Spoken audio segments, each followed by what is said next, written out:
Dr. Sarmiento, esteemed members of the 119th Assembly of the NorCal District, people of God, and partners in the gospel, it's my honor to present to you my 7th annual report as your superintendent.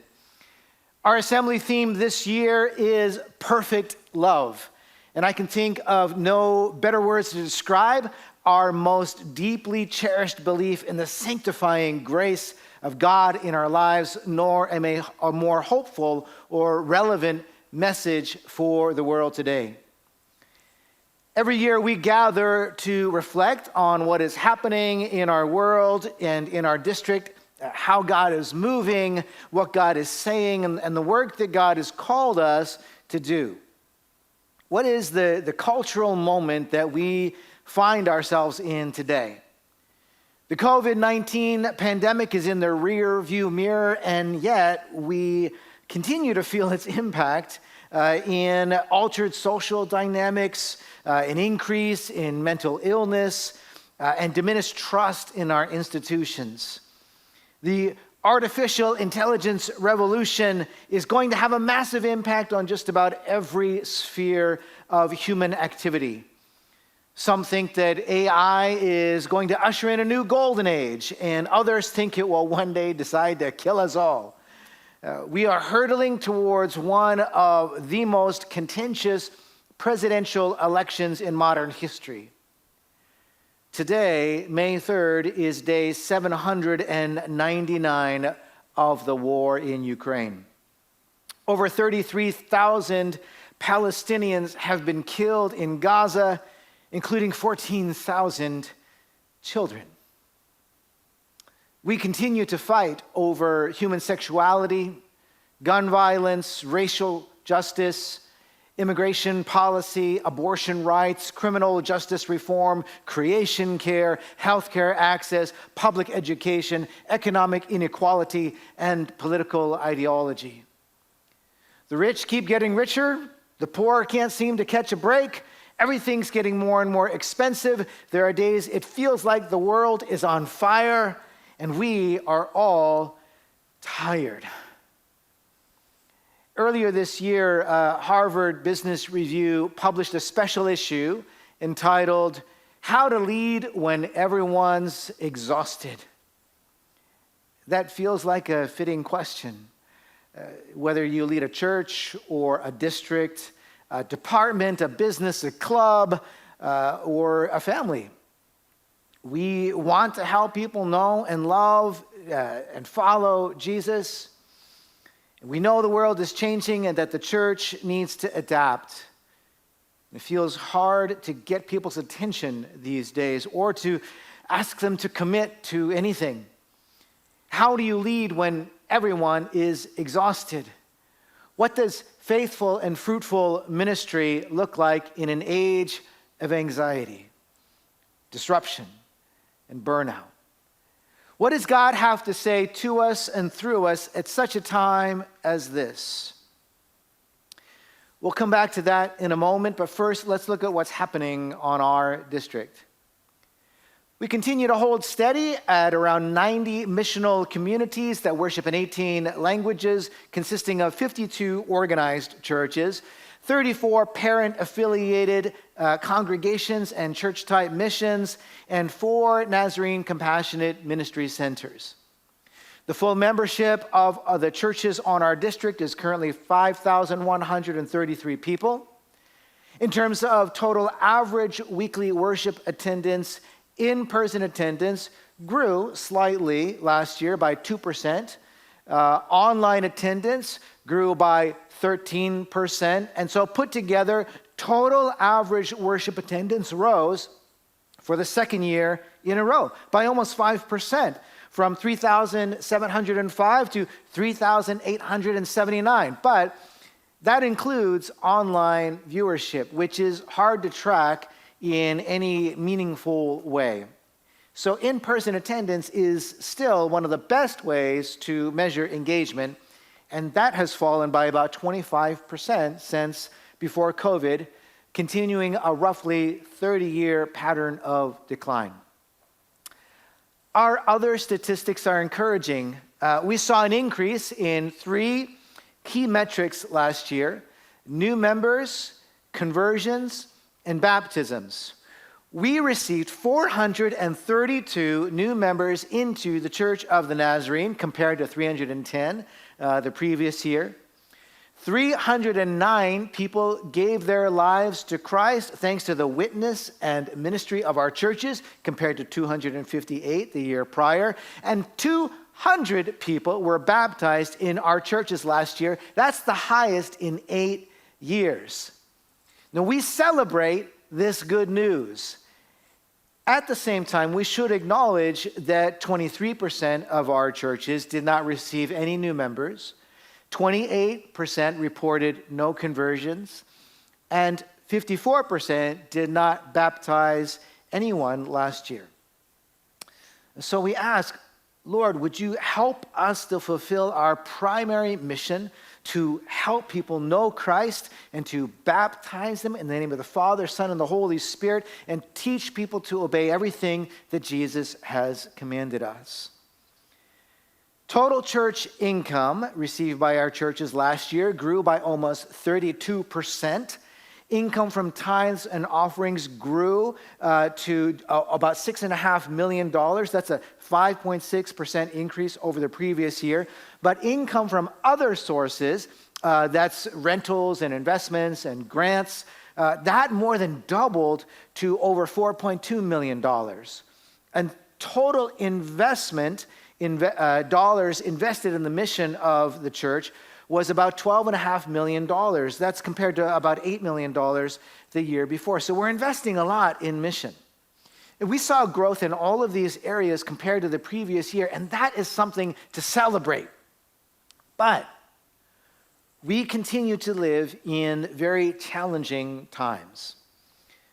Dr. Ron Benefield, director of the Center for Pastoral Leadership at Point Loma, Nazarene University, and the former president of Nazarene Theological Seminary, shared an analysis of the larger trends within our denomination, which mirror what we're seeing in our broader culture. And I want to share with you some of the highlights of that report. The Church of the Nazarene in the USA and Canada is in steep decline. Between 2008 and 2023, that's a span of only 15 years, average in-person worship attendance in the USA-Canada region has fallen 36%, from 519,000 to 330,000. But in the Southwest field, and that includes us, attendance has fallen by 46%. And that's been our experience in Northern California as well. The numbers look a little better when you add in online worship, but as I said, we know that meaningful online participation is just really hard to measure. It's not the same as being part of an embodied community of faith. Median congregational in-person worship attendance, that's per church, in the region has fallen 37%, from 60 people to 38 people. In the Southwest field, median attendance fell 49%, almost in half, from 67 to 34.5 people. Again, this tracks pretty closely with what we've seen on our district. Our field has the lowest median attendance among the 9 regions in the USA and Canada. Children's and youth attendance has fallen by about 30% across USA and Canada, by over 40% in the Southwest field. Now, interestingly, while the number of English language congregations has fallen by about 9% in the last 15 years, the number of Spanish language congregations has grown by 38%, and the number of non-English language congregations has grown by 34%. And that's something to celebrate. But that growth offsets the decline in overall attendance, and that means our English congregations are struggling much more than the data indicates. Financially, total giving across the USA-Canada region fell by 4.8% between 2008 and 2023. But when you adjust for inflation, the value of those contributions actually fell by 35%. In other words, many churches today have just 65% of the annual financial resources that they had just 15 years ago. The median for congregational giving in 2023 was just over $70,000. That means half the churches in the USA and Canada had less than $70,000 from tithes and offerings to cover all their operating expenses, salaries, ministry, facility costs, and so on. Let's talk about our pastors for a moment. Our pastoral cohort in the region has been aging for some time. The percentage of pastors under 40 is half of what it was 25 years ago, from 20.3% of the total in 2000 to just 10.1% today. In 2023, there were more lead pastors in the USA and Canada over the age of 80 than there were under the age of 30. There were more lead pastors over the age of 70 than there were under the age of 40, and more pastors over the age of 60 than there were under the age of 50. In 2023, 2/3 of our pastors were over the age of 50. Now, what does that mean if those trends continue? What are we projecting? By 2030, that's just 6 years from now, this is what we can expect to see in the church in USA and Canada. Nearly half, 47% of our pastors will be over the age of 60. In-person worship attendance will be half of what it was in 2008, with a median worship attendance of just over 30 people. And that decline is going to be even greater for children and youth and young adults. Now, remember, the Southwest Field, we're already there. This is already us. The decline of English language congregations and the rise of Spanish and other language congregations will likely continue. And when accounting for inflation, income from tithes and offerings will be about 55% of what it was in 2008. In just 6 years, that's where the trends are heading. Well, what do we do? Well, some of the recommendations from Dr. Benefield's report include that we should be exploring new and creative ways to engage our communities in mission. Some ideas include multiple use of facilities and development of house churches, reallocating our time and our money and energy for new and potentially different models of mission. Dr. Benefield recommended that we renew our commitment to ministry for and by the next generation. We should be developing multi-congregational churches and or considering when it may be appropriate and helpful to transfer our facilities from English-speaking congregations to Spanish and other language congregations. Many churches are underutilizing their assets. And so Dr. Benefield says that sharing facilities with organizations that are consistent with the mission of the church may provide ministry partnerships that better serve the community as well as provide increased financial support. And this might include schools or nonprofits, immigrant congregations that may or may not be Nazarene. Now, I had 2 takeaways from this report. I mean, the statistics are staggering, right? I had 2 takeaways. Number 1, things are worse than we thought. But number 2, we're actually on the right track. We're on the right track. We have known about these trends for some time and have been implementing many of the ideas that are mentioned. 3 years ago, we shared 6 key pivots that we are making together in response to the challenges facing the church.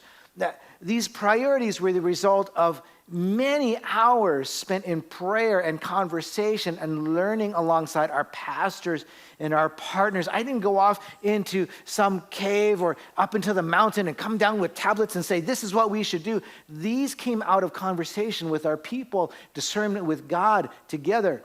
And so we review these 6 pivots at every DAB meeting. We repeat them at every assembly. We believe that for the church to experience renewal, we need to pivot from organizing our churches around worship to organizing our whole lives around mission. We need to pivot from a culture where ministry is done by a few people to one where ministry is done by many people. We need to pivot from a culture where we focus on short-term survival to a commitment to long-term sustainability, financial, ecclesial, and otherwise. We need to pivot from a culture of symbolic diversity to one of full belonging and equality. And we need to pivot from a relationship of mistrust among our neighbors to one where we are trusted friends and welcome partners in the flourishing of our cities. And lastly, we need to pivot from relying on founding generations to keep our churches going to releasing future generations to carry out our mission today and into the future.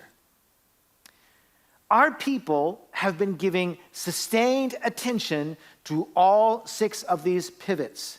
And as a district, we are committed to helping existing churches explore new forms of effective and sustainable ministry. We partner with groups like Church in Action in Germany and Trinitas Communities on Mission in Phoenix, 3D Movements, Cyclical Incorporated, and the International Center for Religion and Diplomacy. I want to talk about each of these initiatives briefly. We've talked a lot about why the Communities on Mission model is helpful in contexts like ours. Church in Action and Trinitas have both used this strategy to reach the 80% of the population that simply do not respond to traditional forms of church engagement.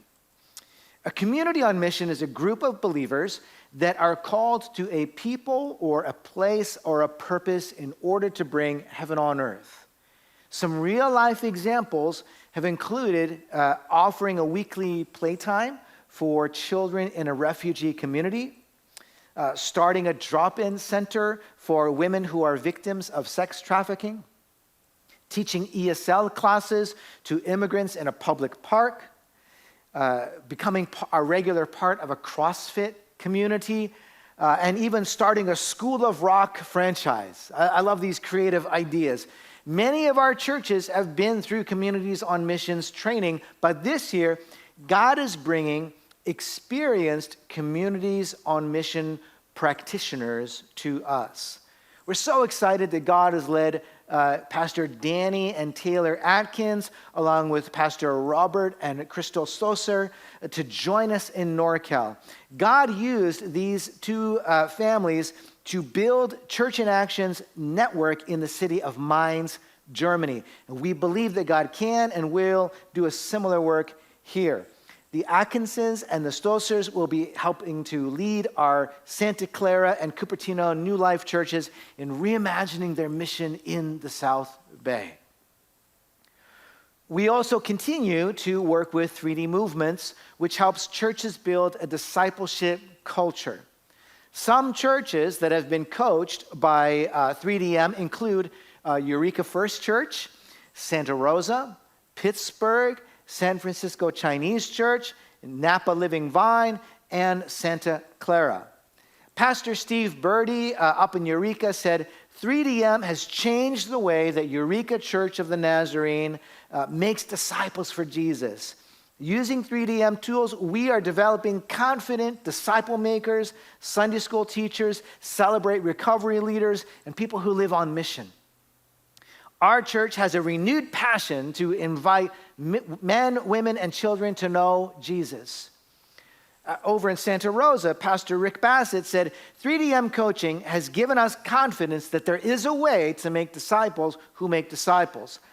I can see people grasping the process so they can help others know and follow Christ. And I look forward to seeing more people living Jesus-shaped lives.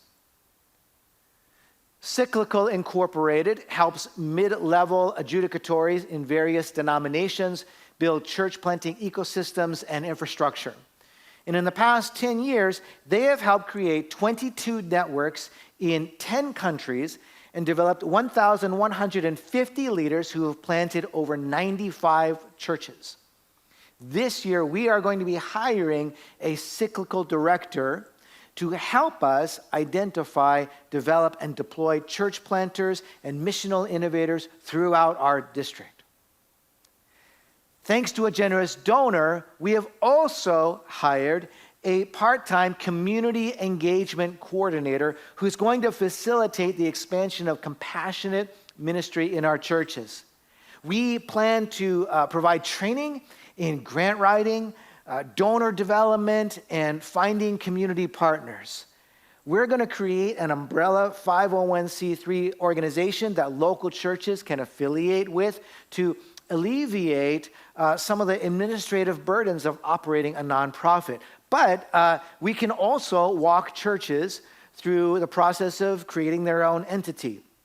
I'm so pleased to introduce to you Kiani Klar, our new community engagement coordinator. Kiani has extensive experience in social services. She's a locally licensed pastor at Hamilton Church of the Nazarene. She's pursuing a master's degree in spiritual formation and already is starting the process of creating a new nonprofit organization as a ministry of her church.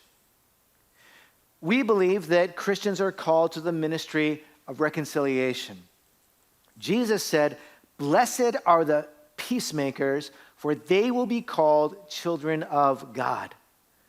In an angry and divided world, those who are able to bring people together and facilitate healing really stand out. They reveal themselves to be members of God's family.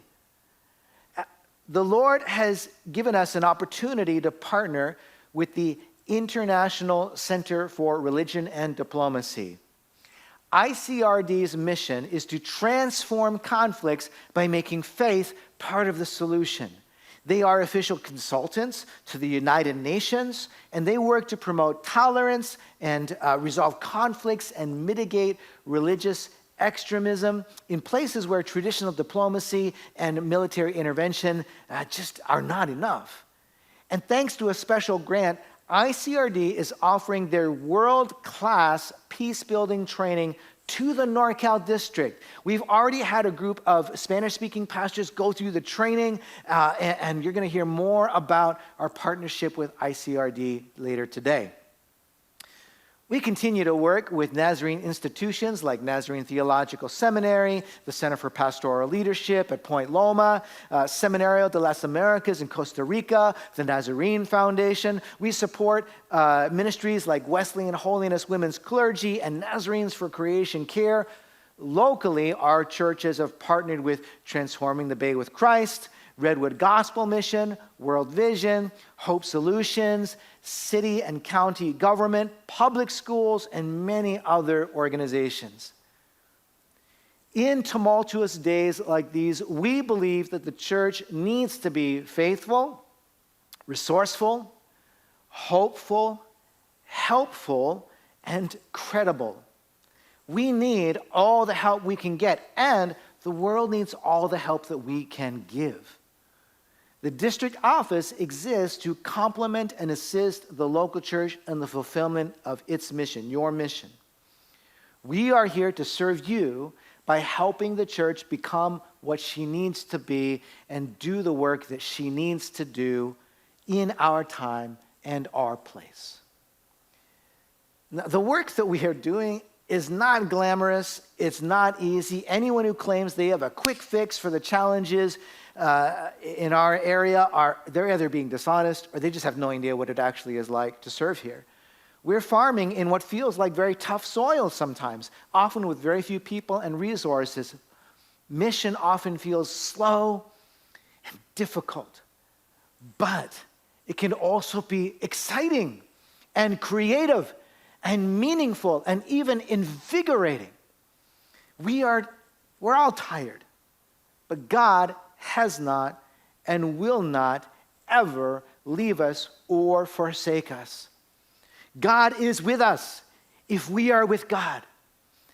Later today, you're going to hear some stories of what God is doing through our local churches. It's my responsibility to report to you what we are doing at the district level to support you. But the local church that's really where the action is, right? That's where people are being loved and discipled and challenged. The local church is where the good news is preached, where people receive nurture and care, where they give of their time and their talents and their treasure, where the gospel is made real and tangible, where women and men hear God's call to ministry or to the mission field. It's through the local church that the manifold wisdom of God is made known, where people are baptized, where they grow in Christ's likeness, where they discover their calling. And I know that you are going to be blessed to hear what God is doing through our churches. But let's come back to that question I asked earlier. How do we lead when everyone is exhausted? What does faithful and fruitful ministry look like in an age of anxiety and disruption and burnout? What does God have to say to us and through us at such a time as this? Well, those of us who have been through 3DM discipleship training are familiar with the idea of living a Jesus-shaped life. Jesus oriented his life around 3 relational dimensions: up, in, and out. Let's do that together. Up, in, and out. Jesus loved the Father. He spent significant time in the Father's presence, praying, listening, abiding. He loved his friends. He cultivated a close relationship with a small circle of disciples who went on to change the world. They knew one another, they served one another, they loved one another like family. And Jesus loved the world. He taught the crowds, he healed the sick, he fed the hungry, he opened the eyes of the blind, and he opened deaf ears. He called people to turn from their old way of life and follow him and join in God's redemptive mission. Love in 3 dimensions: up, in, and out. The Jesus-shaped life. Now, as a district, we want to follow this rhythm: up, in, and out. Loving God, loving each other, loving our neighbors. And so at every district assembly, we're going to focus on one of these dimensions every year. This year, we are emphasizing the up life. That's why tomorrow we are hosting a group spiritual retreat at Heirloom East Bay. Next year, we're going to emphasize the in life, and we're going to have a sweet time of fellowship with one another as a district family. And then the next year, we are going to focus on the out life by serving our neighbors together. Up, in, and out together. How do we lead when everyone is exhausted? We return to our first love. We linger in God's presence. We allow God's love to wash over us and calm us and change us. We cannot lead well without love. Leading is loving, and loving is leading. Jesus said, "Apart from me, you can do nothing. But if you remain in me, you will bear much fruit. As the Father has loved me, so I have loved you. Abide in me. Keep my commands. Remain in my love. Remain in my love. Remain in my love." Listen to the word of the Lord from 1 John 4. God is love. Whoever lives in love lives in God, and God in them. This is how love is made complete among us, so we will have confidence on the day of judgment. In this world, we are like Jesus. There is no fear in love. But perfect love drives out fear, because fear has to do with punishment. The one who fears is not made perfect in love. I love how the Message translation puts it. There's no room in love for fear. Well-formed love banishes fear. Since fear is crippling, a fearful life, fear of death, fear of judgment, is one not yet fully formed in love. In an age of disruption and disorientation and division, our natural response is to be afraid. And fear manifests in all kinds of ways: anger, anxiety, depression, addictive behaviors, scarcity thinking, self-preservation, scapegoating, exclusionary nationalism, and yes, exhaustion. Fear has very real consequences. It's at the root of just about every bad thing that humanity has ever done.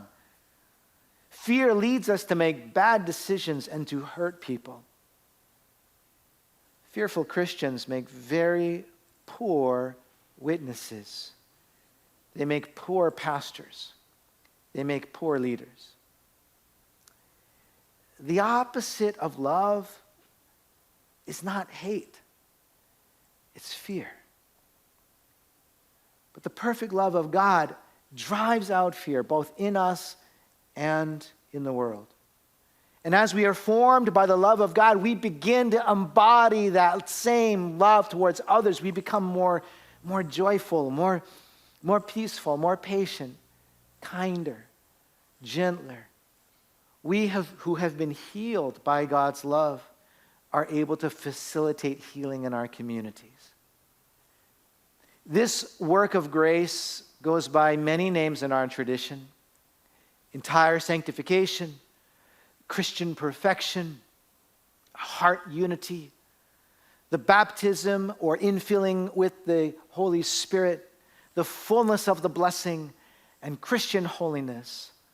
But my favorite name for the transforming grace of God is perfect love. How do we lead when everyone's exhausted? With love.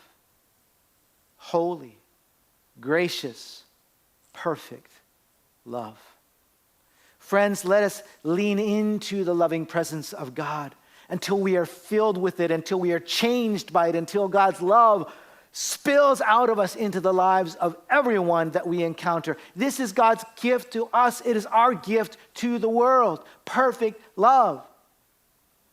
Without love, nothing we do has value to anyone. No one will see Christ if we do not love well. Some communities are being ripped apart by fear and division. Friends, this should not, cannot happen in the church or at the hands of the church. So it should not happen in districts. It should not happen in denominations. And so let us refuse, friends, to gossip about one another, to slander or to attack or to divide one another. Let us not fight amongst ourselves. Let us be people who love well, who seek to understand, who remain committed to each other, who do all they can to make peace with and for one another. Friends, thank you for your partnership in the gospel. I'm so grateful that we get to serve Jesus together. I want to express my appreciation to our district advisory board, Larry Fitch, Ahia Hartfield-Dials, Lynn Wheeler, and Stephanie Wong, along with our pastors, Patty Branscombe, Tim King, Alex Rodriguez, and David Steinhardt. Huge thank you to our district auxiliaries and committees, the Board of Ministry, NMI, NDI, NYI, the Properties Board, the Finance Committee, our zone leaders.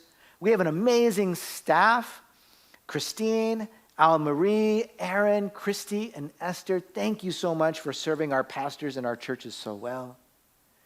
Dr. Sarmiento, thank you for all you do for our district and for our global family of Nazarenes. And as always, I do want to thank my family for their incredible support: Christine, Eli, Mika, Jenna, Nathaniel. Love you. I'm grateful for you. Friends, thank you so much. Respectfully submitted.